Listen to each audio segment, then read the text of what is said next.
Alright guys, I'm back. We're for part 3. So I was explaining Yazi at the end of the last video.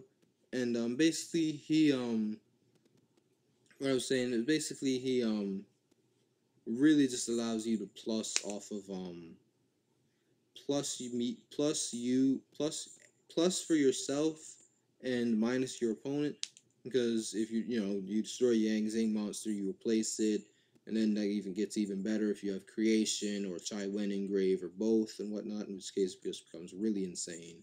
So yeah, Yazi is one of the go-to guys.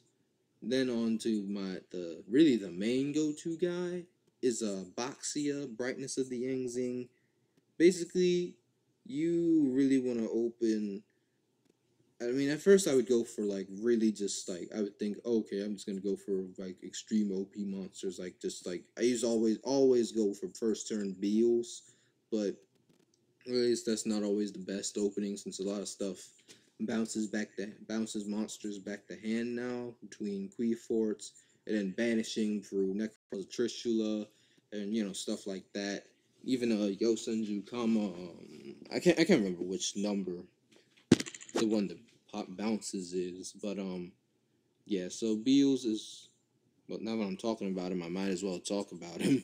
But yeah, Beals is still good though. He can't be destroyed by battle card effects. He's 3K, and when you take damage from an attack involving this card or from an opponent's card effect, this card gains attack equal to the damage you took. And I'll never forget, I was playing against a guy playing Yang Zings, not with this deck. I think I was playing with the Red Eyes deck, which I think I'll do a deck profile on a little bit later once I work out the kinks.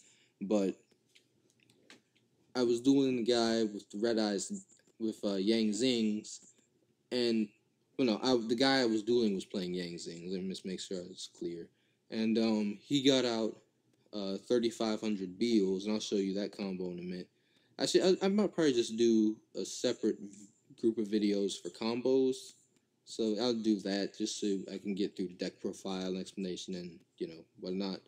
So but yeah, and he basically had out a 58 something, a 3,500 Beals, and I basically had no choice but to attack over it. Well, I can't remember if I attacked over it or if I inflicted burn damage. Basically, he had the thing up to 58, and the only way I would have won was if I had put more than one big eye in my extra deck. But yeah, no, at that point he had game, because if I did have that for big eye, I would have big eyed the crap out of that thing. But yeah, but that was just something I thought should be noted.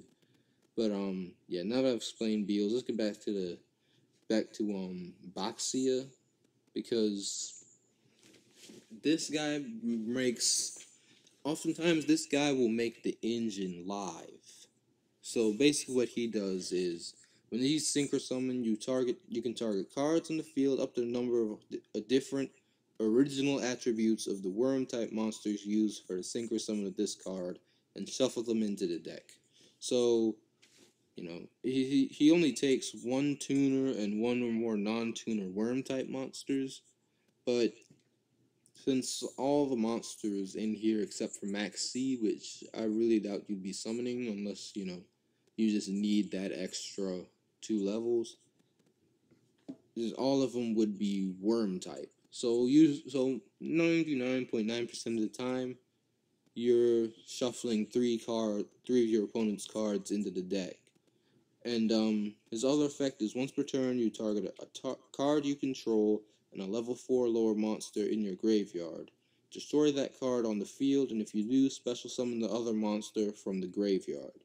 So really, it just allows you to make insane fields, because basically what will happen is you'll open with this, and then next turn you'll normal summon something, and then normal summon the Yang Zing, and then you'll use Boxia's effect, pop it, and then special summon back one of the monsters you use to synchro summon him, or a tuner, or whatever it is you want to summon, and then off of the Yang Zing monster you popped, you special summon another, and then you get things going, and it becomes especially deadly if you have a Chai Wen or Yang Zing creation. I mean, these these 6 cards right here really make your plays even more deadly. So yeah, that's why I feel like it's important to run these guys. But yeah, and Boxia can just can cause you to bring out like insane fields in quick, short amount of times. So yeah, Boxia is really probably the ace card, if not one of the ace cards, if not probably the ace card. So yeah, Boxia, run it. I run it too. And we have a Thought Ruler Archfiend because life points. It's just a really good card. It's got a really great effect, and I just think it's a great card. So yeah, I really whenever I run a level 8 synchros, I usually try to squeeze him in, but if I can't, I don't. But this next guy, Hot Red Dragon Arc Fiend, if I can make uh level 8 synchros, I always put him in. Because basically during my main phase 1, I can destroy all other face up attack and position monsters on the field. Which also if I don't really also still if I have any Yang Zing monsters in attack position, any of the main deck ones, I can still plus off of them. So it really just becomes a beast of a card to deal with. And he can attack during the turn I activate that effect. But if you clear your opponent's board, and if you summon him in the way that you should summon him, which I think I'll just say for the combo video, you'll just swing for 3 and then pass. So it's really just a boss card. I already explained Beals. Cheo Fang. Oh yeah, this guy probably has to be the ace card. So he's a generic level 9. Was actually surprised when I realized you don't need worm types to summon him.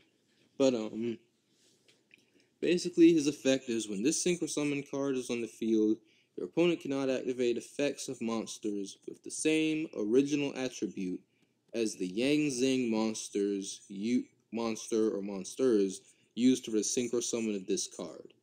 So basically, oftentimes what I'll try to do is if I know, let's just say my opponent's playing Necros. Yeah, let's just say my opponent's playing Necros.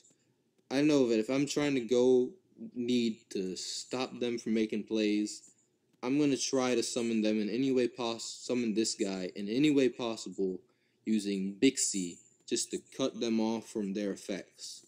And then that basically becomes a win condition in its own. And then other effect is when it's destroyed by battle or card effect and sent to graveyard. When this Synchro Summon card is destroyed by battle or card effect and sent to graveyard, you can add a tuner monster from your deck to hand. And I guess that's really what makes it good, because makes it a good thing that it's not worm specific or Yang Zing specific. That way you can just tech it into any deck and then still get a 28 beater if you have the ability to summon a generic length level 9 and you don't want to run Gigantic Castle. So yeah.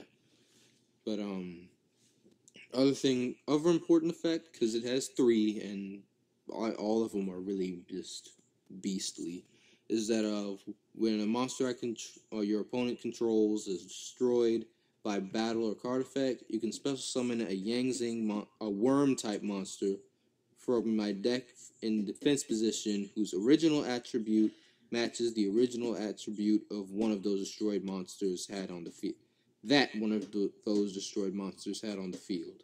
So basically, if I'm playing against I don't know, let's just say Burn Abyss, and I destroy his Dante, I get the Cheo Fang effect and special summon the Chai Wen in defense. So yeah, it's a really good card to have. Just it once again allows you to plus off of stuff even more. And then finally, I have one Leo as a big summon.